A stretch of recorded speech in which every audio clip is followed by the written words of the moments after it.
Chat GPT 21वीं सदी का सबसे बड़ा इन्वेंशन। स्टीफन हॉकिंग ने चेतावनी दी, एआई इंसानियत का सबसे बड़ा खतरा बन सकता है। एलन मस्क ने भी कहा, एआई न्यूक्लियर वेपन से भी ज्यादा खतरनाक है। लेकिन आज इतने कंट्रोवर्सीज के बावजूद चैट जीपीटी के पास में है 700 मिलियन से ज्यादा वीकली यूजर्स, हर दिन 1 बिलियन से ज्यादा रिक्वेस्ट और एआई मार्केट का 80% हिस्सा। तो बड़ा सवाल ये है कि आखिर चैट जीपीटी इतना सक्सेसफुल हुआ कैसे? क्यों कोई भी कॉम्पिटिटर इसे हरा नहीं पाया? और कैसे इसने ढेरों मासूम बच्चों को मौत की तरफ धकेला? चलिए चैट जीपीटी की पूरी स्टोरी को हम डिटेल में जानते हैं। तो दोस्तों, कहानी की शुरुआत होती है साल 2015 से, जब एआई मौजूद तो था लेकिन उसका ज्यादातर इस्तेमाल लैब्स और बड़ी टेक कंपनीज तक ही लिमिटेड हुआ करती थी। गूगल, फेसबुक और माइक्रोसॉफ्ट जैसी कंपनी जरूर रिसर्च कर रही थी, लेकिन अभी तक ऐसा कोई भी एआई सामने नहीं आया था जो कि आम लोगों के लिए सच में गेम चेंजर साबित हो सके। इसी दौरान एक रात सैम ऑल्टमैन एलन मस्क से मिले। आपको बताते चलें कि सैम ऑल्टमैन वाई कॉम्बिनेटर के प्रेसिडेंट थे, जहां से एयरबीएनबी, ड्रॉपबॉक्स, रेडिट और कोरा जैसे बहुत से सक्सेसफुल स्टार्टअप्स निकले हैं। एक्चुअली वाई कॉम्बिनेटर एक ऐसा प्रोग्राम है जो कि नए स्टार्टअप्स को फंड और सपोर्ट देता है।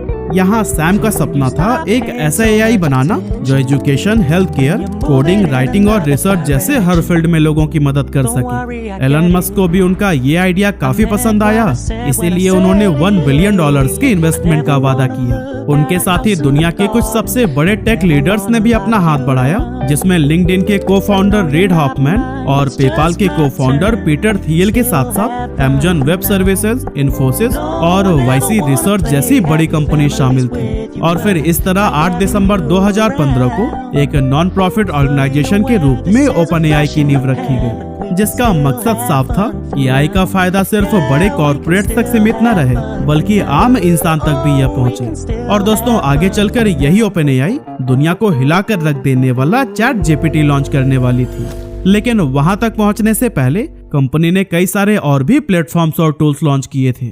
जैसे 2016 में ओपन एआई लेकर आई थी 2 खास टूल्स, जिम और यूनिवर्स, जिनके जरिए कंप्यूटर को अलग अलग गेम्स और ऐप सीखने की ट्रेनिंग दी जाती थी। ये टूल्स इतने एडवांस थे कि इनकी हेल्प से कंप्यूटर GTA 5 जैसे मुश्किल गेम को भी आसानी से समझकर खेल सकता था। इसके बाद 2017 में ओपन एआई बेसलाइन लॉन्च किया गया, जो कि रीइंफोर्समेंट लर्निंग एल्गोरिदम की एक लाइब्रेरी थी।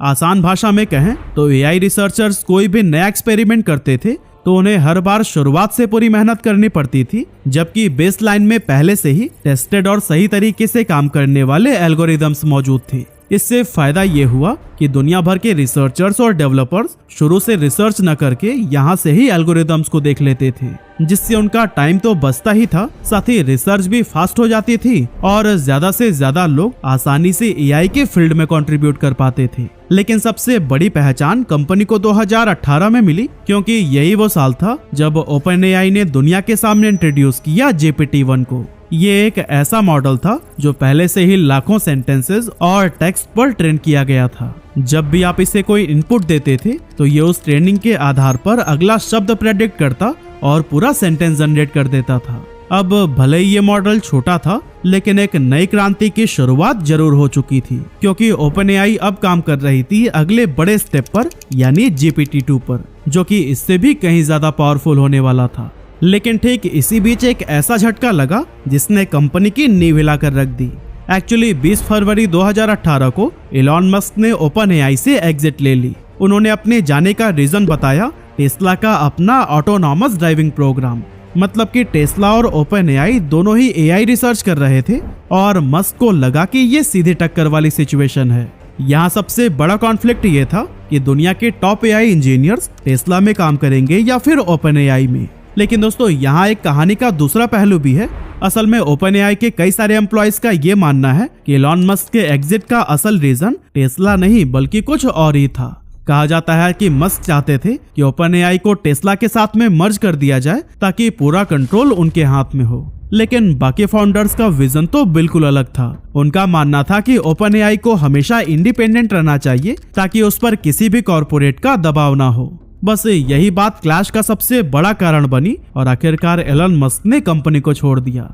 लेकिन दोस्तों, उनके जाने के बाद सबसे बड़ी प्रॉब्लम सामने आई फंडिंग की, शुरुआत में मस्क ने वादा किया था कि वो OpenAI में $1 बिलियन की फंडिंग प्रोवाइड करेंगे, लेकिन रियलिटी ये थी कि उन्होंने सिर्फ $45 मिलियन का इन्वेस्टमेंट किया और अब उनके जाने के बाद बाकी अमाउंट मिलने की भी उम्मीद नहीं थी। ऐसे में OpenAI के सामने सबसे बड़ा सवाल था कि अब आगे क्या करें। इसी प्रॉब्लम से ही बाहर निकलने के लिए 2019 में OpenAI अपने स्ट्रक्चर में बदलाव लाया और इस नॉन प्रॉफिट कंपनी को फंडिंग की कमी देखते हुए कैप्ड प्रॉफिट मॉडल में बदल दिया गया। इसका मतलब ये था कि OpenAI अभी भी रिसर्च ओरिएंटेड ही रही, लेकिन इन्वेस्टर्स को अट्रैक्ट करने के लिए उन्होंने एक ऐसा ऑप्शन रखा कि ठीक है, आप पैसा लगाइए, हम आपको प्रॉफिट देंगे, लेकिन सिर्फ एक लिमिट तक।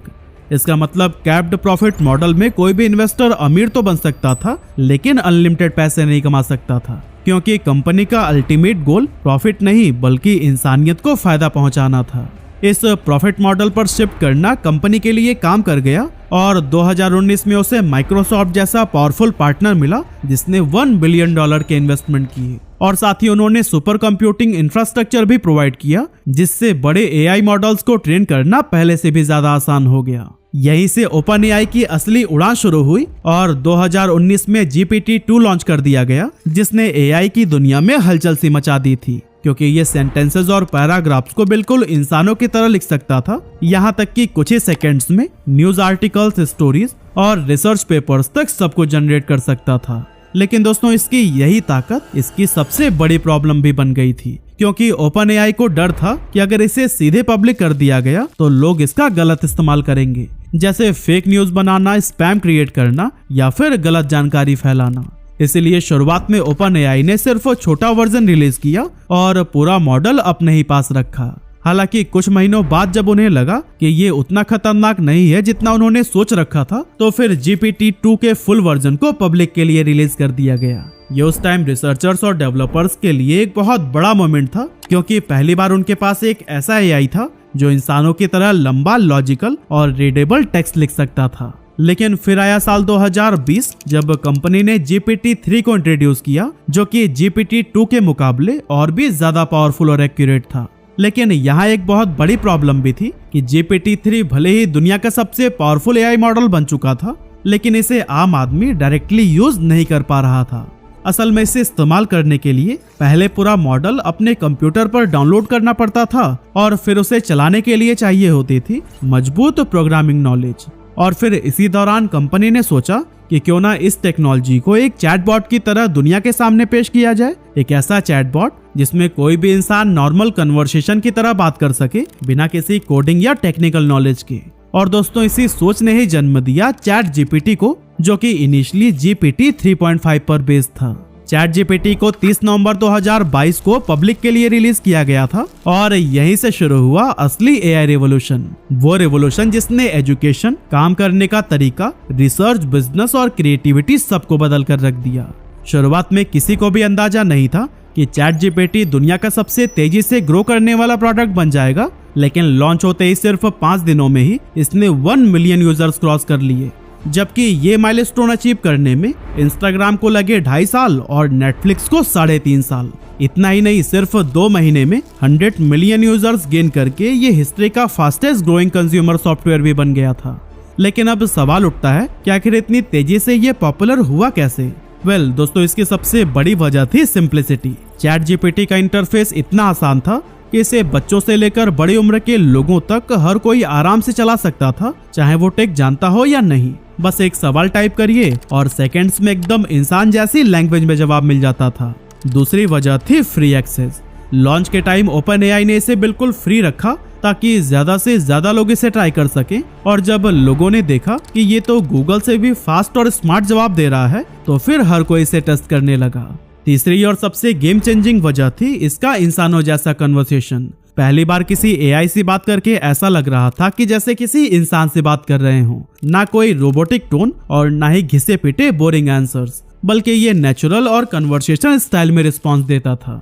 यही वजह थी कि लोग एक्साइटेड होकर इसका स्क्रीनशॉट सोशल मीडिया पर शेयर करने लगे। ट्विटर, रेडिट, इंस्टाग्राम, हर जगह पर ChatGPT ट्रेंड करने लगा। यहाँ तक कि मीम्स भी बनने लगे थे कि Google is dead, ChatGPT is here. और फिर देखते ही देखते ChatGPT सिर्फ टेक वर्ल्ड के लोगों का टूल नहीं रहा, बल्कि आम लोगों का भी दोस्त बन गया।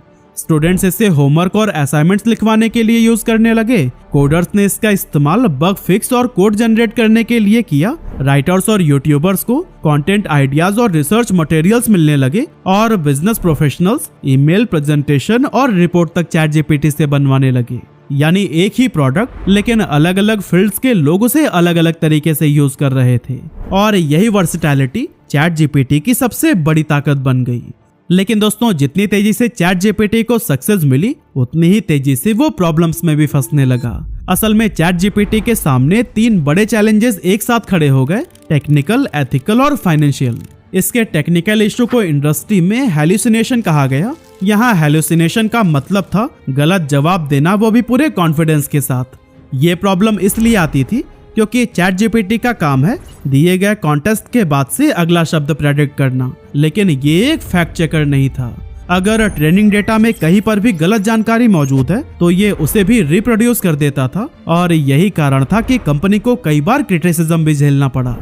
दूसरा बड़ा चैलेंज था बायस और एथिक्स। अब चैट जीपीटी को इंटरनेट के डेटा पर ट्रेन किया गया था और हम सब जानते हैं कि इंटरनेट पर हर तरह की सोच यानी सही और गलत दोनों मौजूद होते हैं। इसी वजह से चैट जीपीटी कभी कभी ऐसे जवाब भी देता था जिनमें साफ साफ पक्षपात नजर आता था, जैसे कि किसी कम्युनिटी के बारे में गलत बातें फैलाना हो और किसी सेंसिटिव इशू पर एक तरफा व्यू, जो कि काफी डेंजरस था क्योंकि इससे डिस्क्रिमिनेशन, लोगों की रेपुटेशन को नुकसान या फिर पॉलिटिकल मैनिपुलेशन तक हो सकता था। और दोस्तों, बस यहीं से एक बड़ी डिबेट शुरू हो गई कि आखिर एआई कितना फ्री होना चाहिए, कौन डिसाइड करेगा कि आखिर क्या फिल्टर करना है और क्या अलाउ करना है। अब आती है तीसरी और सबसे बड़ी प्रॉब्लम, फाइनेंशियल स्ट्रगल की। चैट जीपीटी को चलाना सस्ता काम नहीं है। हर क्वेरी के पीछे जीपीयू सर्वर्स, बिजली, स्टोरेज और मेंटेनेंस की भारी कॉस्ट लगती है। इसीलिए जब ये वायरल हुआ और लाखों लोग इसे रोज यूज करने लगे तो कंपनी का खर्चा भी आसमान छूने लगा। जैसे कि एक रिपोर्ट के अकॉर्डिंग चैट जीपीटी के सर्वर चलाने के लिए डेली लगभग $7 लाख खर्च करने पड़ते हैं, मतलब 5 से 6 करोड़ रुपए रोज। यहाँ तक कि सैम ऑल्टमैन का भी कहना है कि आपके सिर्फ प्लीज और थैंक यू कहने से ही चैट जीपीटी को $1 मिलियन का खर्चा उठाना पड़ रहा है। इस वजह से ओपन एआई रेवेन्यू जनरेट करने के लिए नए नए रास्ते तलाश करने लगा और साल 2023 में चैट जीपीटी प्लस सब्सक्रिप्शन को इंट्रोड्यूस किया गया, जिसका अमाउंट था $20। इस प्लान के तहत ओपन एआई ने चैट जीपीटी प्लस यूजर्स के लिए GPT-4 लॉन्च किया, जो कि GPT 3.5 से कहीं ज्यादा एक्यूरेट आंसर्स देता था। लेकिन दोस्तों, चैट जीपीटी अभी अपने स्ट्रगल से बाहर निकलने का रास्ता खोज ही रहा था कि तभी एक बड़ी खबर आई कि गूगल भी अपना एआई चैटबॉट लॉन्च करने जा रहा है, जिसका नाम रखा गया था बार्ड। जैसे ही ये खबर आई, लोगों को लगने लगा कि अब चैट जीपीटी का गेम ओवर है, क्योंकि गूगल ही वो कंपनी है जिसके पास दुनिया का सबसे बड़ा सर्च इंजन और डेटा मौजूद है। लेकिन जब बार्ड लॉन्च हुआ तो पिक्चर पूरी तरह से पलट गई। बार्ड ने पहले ही पब्लिक डेमो में सवाल का गलत जवाब दे दिया, जो कि इतना बड़ा ब्लंडर बना कि गूगल की क्रेडिबिलिटी तक हिल गई और अगले ही दिन इसके मार्केट वैल्यू से अरबों डॉलर साफ हो गए। यहीं से लोगों का भरोसा चैट जीपीटी पर और भी मजबूत हो गया और बार्ड उल्टा चैट जीपीटी के लिए बूस्टर साबित हुआ। यहाँ तक तो सब कुछ ठीक चल रहा था और ओपन एआई अपने अगले मॉडल पर रिसर्च करने में लगा हुआ था। लेकिन फिर तभी इसी साल यानी नवंबर 2023 में अचानक टेक दुनिया में एक ऐसा धमाका हुआ जिसके किसी ने कल्पना भी नहीं की थी। असल में 17 नवंबर 2023 को सैम ऑल्टमैन को अचानक एक गूगल मीट पर बुलाया गया और वहां उन्हें बताया गया कि आप ओपन एआई के सीईओ नहीं रहे। इतना बड़ा फैसला इतनी जल्दी में लिया गया था कि ऑल्टमैन खुद ही शॉक्ड रह गए थे।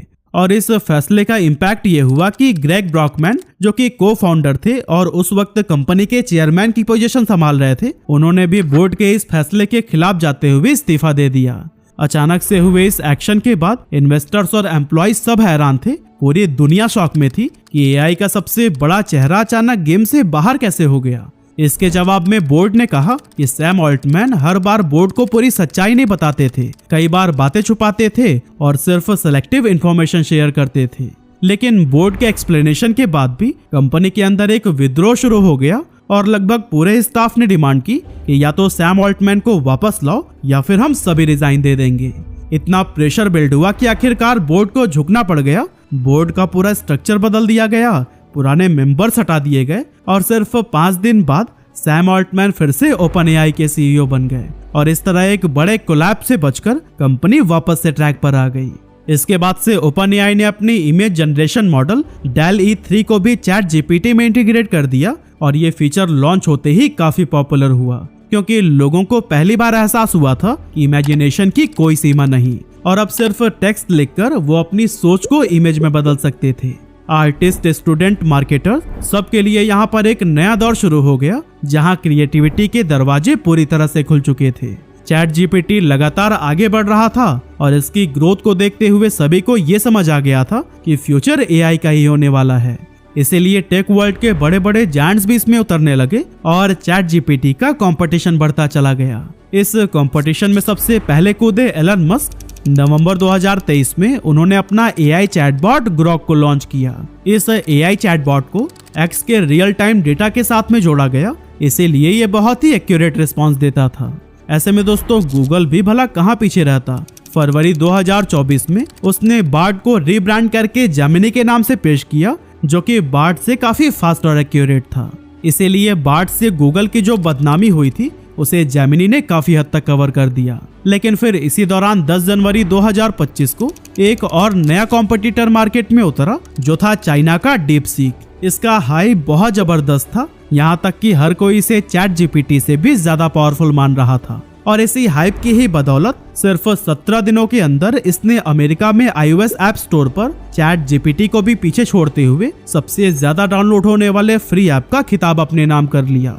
लेकिन दोस्तों इसके जवाब में ChatGPT भी शांत नहीं रहा। उसने अपना डीप रिसर्च फीचर लॉन्च कर दिया, जो कि ज्यादा इंफॉर्मेटिव और एक्यूरेट रिजल्ट निकाल कर देता है। और दोस्तों अभी हाल ही में OpenAI ने अपना GPT-5 मॉडल भी इंट्रोड्यूस किया है, जो कि ChatGPT के पिछले सभी मॉडल से बहुत बेहतर है।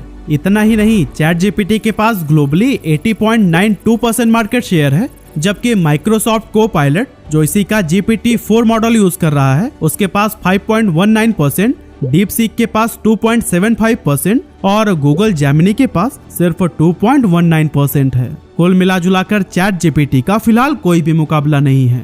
लेकिन दोस्तों जहां एक तरफ ChatGPT ने हमारी जिंदगी आसान बनाई है, वहीं इसका एक खतरनाक पहलू भी सामने आया है और वो है ChatGPT से जुड़ी हुई मौतें।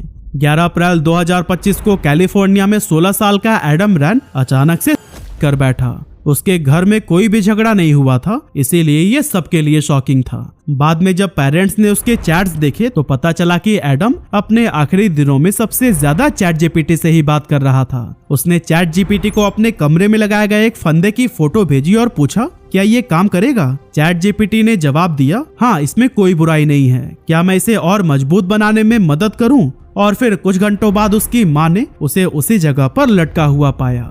फैमिली ने OpenAI पर केस किया तो फिर कंपनी का रिस्पांस आया कि ChatGPT हर बार सेंसिटिव या इमोशनल केसेस को सही तरह से हैंडल नहीं कर पाता। और दोस्तों यह अकेला मामला नहीं है, दुनिया के कई हिस्सों में ऐसे और भी केसेस सामने आए हैं जहां लोग AI से बात करने के बाद से अपनी जान तक गंवा बैठे हैं। यानी अब असली सवाल यह है कि फ्यूचर में ChatGPT और AI हमारी जिंदगी आसान बनाएंगे या फिर हमारे लिए मुश्किल बन जाएंगे। आप अपना ओपिनियन भी हमें कमेंट करके जरूर बताइएगा।